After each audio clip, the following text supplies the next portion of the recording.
Why am I recording so early?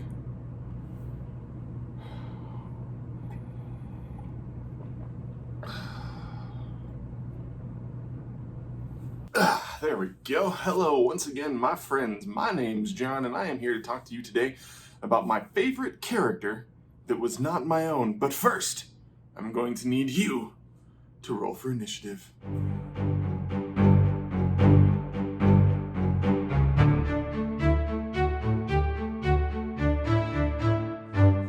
And today I'm going to tell you a story about a friend whom we will call Jeff. Because that's his name. It's not a personal story. His name's Jeff. My name is Jeff. You see, Jeff was in the very first game of Dungeons & Dragons that I ever played.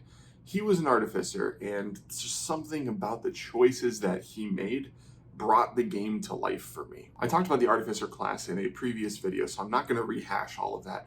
Suffice it to say, though, that in real life, I'm a bit of a tinkerer, and seeing him play an artificer blew my mind. You see, in the edition that we were playing, Artificer wasn't in the core set, and so I'm reading through the player manual, and I don't see the class, and so for me, it doesn't exist. I was definitely still in the, oh, this is EverQuest or World of Warcraft mindset. The kind of Artificer that Jeff played was not one that utilized magic, but instead created small devices and little mechanical doohickeys to mimic being a wizard. Another player in the game was a Warforged Ranger, or Druid. I can't really remember. It's been a bit of a long time.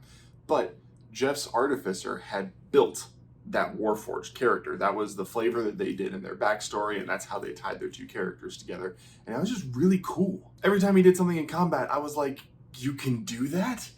And then eventually it got to the point where I would start asking, can I do that?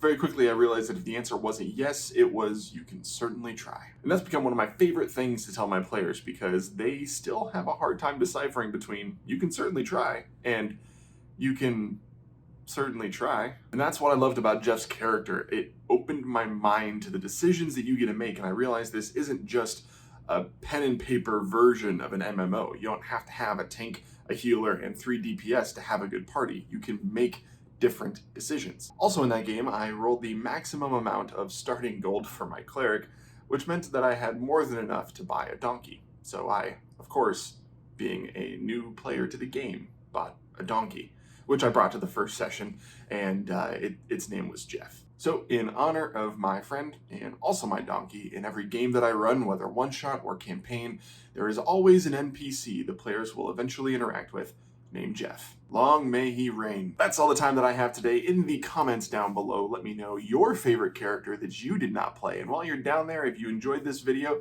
give me one of these. And if you disliked it, do one of those. As always, my name's John. I've been your RPG pastor, and I will see you tomorrow.